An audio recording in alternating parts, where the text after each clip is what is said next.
नमस्कार फरीदाबाद, आप देख रहे हैं पब्लिक लाइव फरीदाबाद न्यूज और मैं आपके साथ महेंद्र राणा।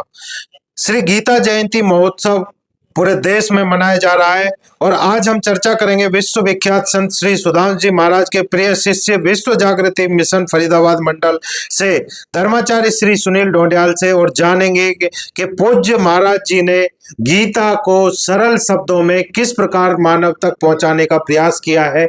अभी बात करेंगे, हमारे साथ में है धर्माचार्य सुनील ढोंडियाल जी। स्वागत है।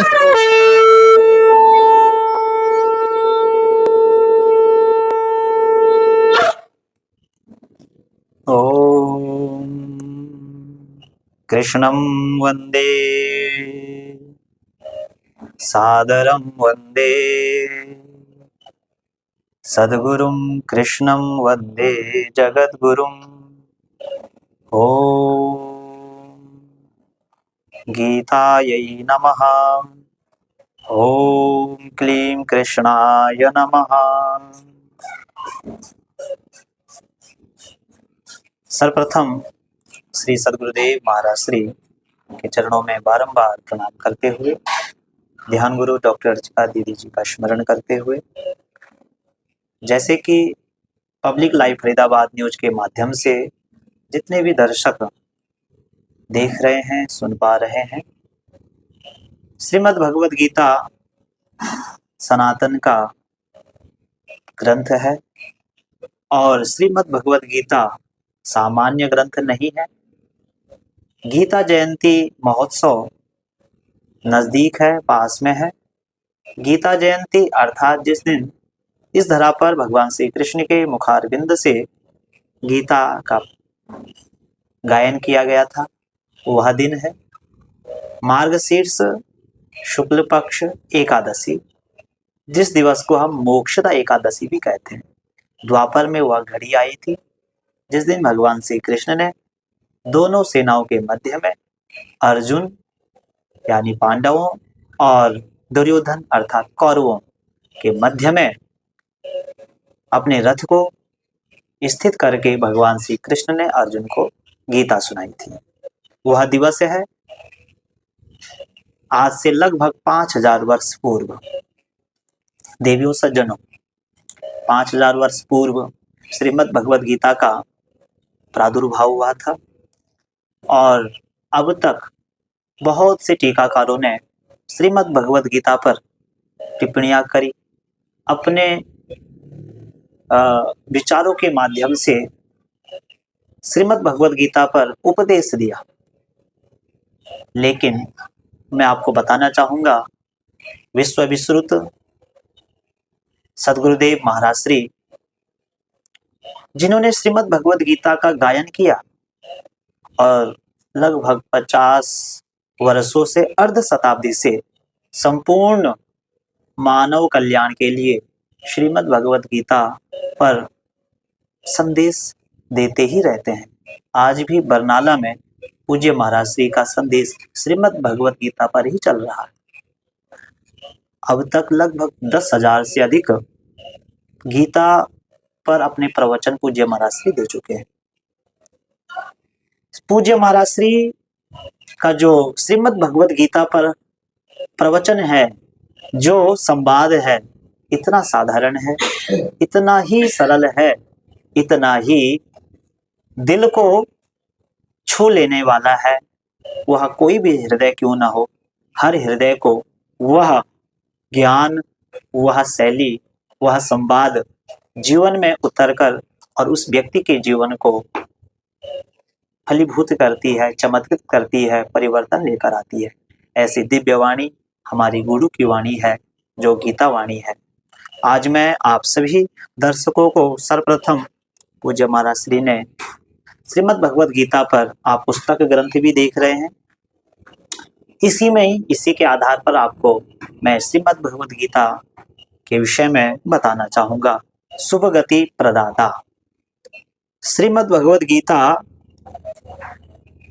किसके लिए ग्रंथ है और क्यों है? पूज्य सद्गुरुदेव कहते हैं, जिस प्रकार आंखों में दिव्य अंजन लगाने से दृष्टि बल में वृद्धि होती है, उसी प्रकार गीता ज्ञान के दिव्य अंजन से दूरदृष्टि, भविष्य दृष्टि, रहस्य के पार देखने वाली दृष्टि प्राप्त होती है। जैसे हम आज के युग में देखते हैं लेंस, कैसा लेंस है, उसकी जो क्वालिटी है किस प्रकार की है, उस प्रकार का आपको देखने को प्राप्त होगा। तो गुरुदेव यही कह रहे हैं, यह दिव्य जो अंजन लगाने से दिव्य दृष्टि प्राप्त होती है, ऐसा ग्रंथ श्रीमद् भगवद गीता है। वैसे ही गीता के प्रभाव से सारे अभाव दबाव दूर हो जाते हैं, पूर्णता की यात्रा शुरू हो जाती है। गुरुदेव कहते हैं, जिस प्रकार वृक्ष की जड़ में जल सिंचन करने से सब शाखाएं और पल्लव हरे भरे हो जाते हैं, जिस प्रकार गंगा सागर में स्नान करने से समस्त तीर्थों के स्नान का फल प्राप्त होता है, जिस प्रकार अमृत रस का पान करने से सब रसों का आनंद मिल जाता है, वैसे ही गीता की शरण प्राप्त करने वाले को शुभ लाभ की प्राप्ति होती है। तो श्रीमद् भगवद गीता ऐसा दिव्य ग्रंथ है, रागी, विरागी, ब्रह्मचारी, गृहस्थी, वानप्रस्थी, सन्यासी सभी के लिए यह भोजन है, और यह आत्मिक भोजन है, क्योंकि सबका यह मार्ग प्रशस्त करती है। गीता माँ की भांति मानव मात्र का मार्गदर्शन और उद्धार करने वाली अमृतवाणी है। गीता का स्थान देश विदेश, समुदाय, संप्रदाय, वर्ण और आश्रम से कहीं ऊंचा और ऊपर है। जहां मनुष्य को लक्ष्य उद्देश्य की प्राप्ति का वरदान गीता से मिलता है, वहीं गंगा की तरह गीता भारत की पहचान है। जैसे सदियों से गंगा का निर्मल जल मानव तन मन को पवित्र करता पावन करता आ रहा है, वैसे ही कुरुक्षेत्र एक युद्ध भूमि में भगवान श्री कृष्ण के मुखारविंद से 5000 और कुछ वर्ष पहले, अर्थात 5126 वर्ष पूर्व कल द्वापर था। तो इससे पूर्व कुरुक्षेत्र के मैदान पर यह श्रीमद् भगवद गीता प्रकट हुई। गीता की महिमा बड़ी अद्भुत है, और महर्षि वेदव्यास जी का कथन है कि गीता की महिमा का संपूर्ण वर्णन करने का सामर्थ्य किसी में नहीं है, इसलिए यह रहस्यमय ग्रंथ और समस्त वेदों का सार है। गीता सुगीता कर्तव्या किमन्य शास्त्र विस्तरैः। अन्य शास्त्रों का चिंतन करने से क्या लाभ? यदि आपने अपने जीवन में श्रीमद् भगवद गीता रूपी पाथे को अपना लिया तो आपको तृप्ति होना स्वाभाविक है, क्योंकि यह ऐसा रस है, ऐसा ग्रंथ है, ऐसा वेदों का सार है कि जो आपको आपके जीवन के प्रत्येक इकाई में मार्गदर्शन प्रशस्त करेगा। यहाँ तक भारत में जितने भी कवि हुए, देश प्रेमी हुए, साधु हुए, बड़े से बड़े स्तर पर पहुंचे हुए व्यक्ति हुए, सबके जीवन को मार्गदर्शन करने वाली श्रीमद् भगवद गीता ही रही। हमारे देश के राष्ट्रपिता कहे जाने वाले महात्मा गांधी जी, इन्होंने कहा, जब भी मेरे मन पर निराशा का अंधेरा छाया, तब तब गीता ने प्रकाश की किरण बनकर मुझे आशा उत्साह प्रदान किया। भारत के वीर सपूत लोकमान्य बाल गंगाधर तिलक, इन्होंने गीता की स्तुति करते हुए कहा कि मेरा दृढ़ विश्वास है, प्रत्येक स्त्री, पुरुष, बच्चा, युवा और वृद्ध जनों के लिए गीता अमृत के समान है।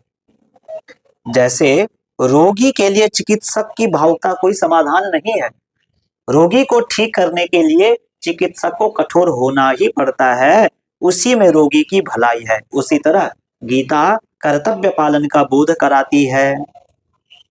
कर्तव्यों की राह में कितनी बड़ी मोह माया आकर क्यों न खड़ी हो जाए, उसका सामना करने का साहस गीता से प्राप्त होता है। यह कथन है लोकमान्य बाल गंगाधर तिलक जी का। राष्ट्र भक्ति का प्रेरक गीत वंदे मातरम सुजलाम सुफलाम मलयज शीतलाम, इसके जो सुप्रसिद्ध लेखक हैं बंकिम चंद्र चटर्जी, इन्होंने कहा था कि मुझे राष्ट्र भक्ति की प्रेरणा और आकर्षण गीता से ही प्राप्त हुआ। भारतीय स्वतंत्रता संग्राम के महान क्रांतिकारियों में एक वीर, दूरदर्शी, तीक्ष्ण बुद्धि वाले अरविंद घोष, इन्होंने भी कहा था कि राष्ट्र के लिए जोखिम उठाने का साहस मुझे गीता से प्राप्त हुआ था।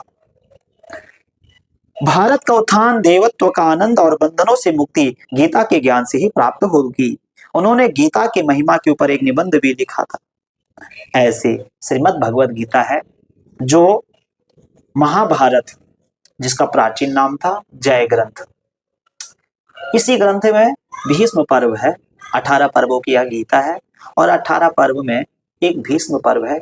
इसी भीष्म पर्व के अंतर्गत यह दिव्य गीता का प्राकट्य है और यहीं पर भगवान श्री कृष्ण ने अर्जुन को दिव्य गीता सुनाई है।